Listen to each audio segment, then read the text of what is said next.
How the Problem with Our Appearance Starts. A blog post by Maria Morgan. The culture in most of the world today gives us the message that the way we look is important, and some ways of looking are better than others.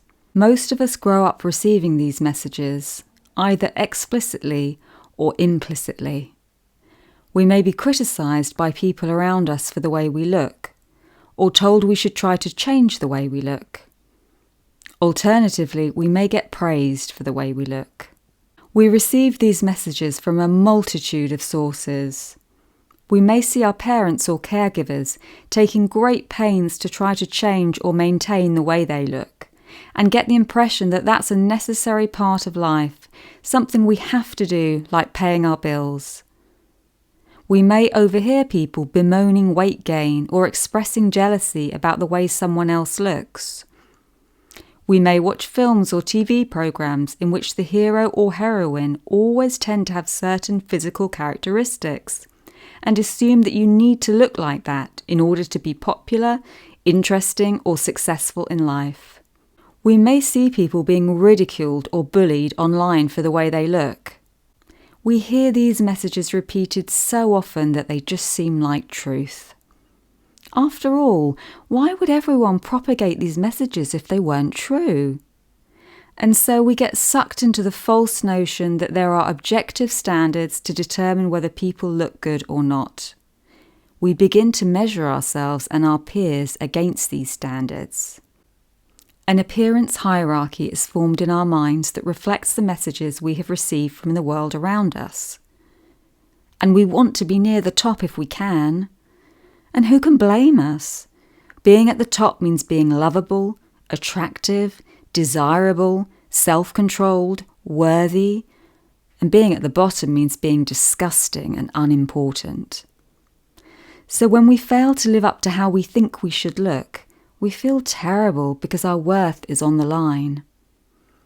When we see people who fail to meet the standards, we may feel sorry for them. We live our lives judging how we look and how other people look, and we feel enormous pressure to tick the boxes and measure up. And this is how the problem starts.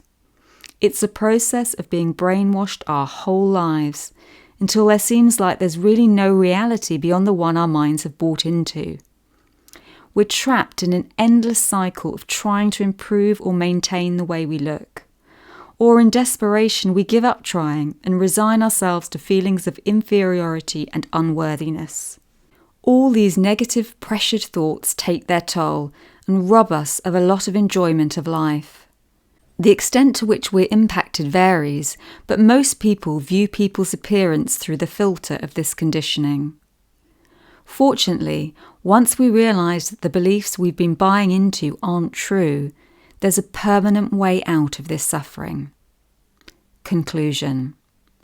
The pervasiveness of the messages we receive, which tell us that there is a right way and a wrong way to look, can lead us to confuse subjective conditioning with objective truth. However, when we realise how our opinions, perceptions and preferences have been formed through a process of indoctrination, we can start to reclaim our power. And now it's over to you.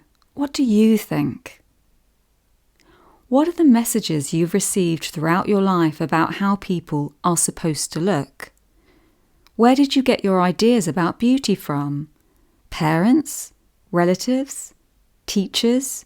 Children at school, friends, bullies, books, magazines, TV, movies, video games, advertising, social media? How would your life be different if you let go of all these second-hand ideas? Do you remember a time before you were impacted by them?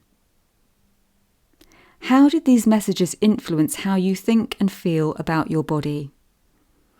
Comment below to let me know. I'd love to hear from you. Reflecting upon our experiences and sharing them can help us get more clarity and ultimately more freedom. If you'd like to read this blog post, or if you'd like support healing your body image, Go to my website, mariamorgan.info, and check out my free resources or find out how you can work with me. That's mariamorgan.info. For now, I wish you all the best on your recovery journey, and remember, it's never too late to heal, and it's always worth it.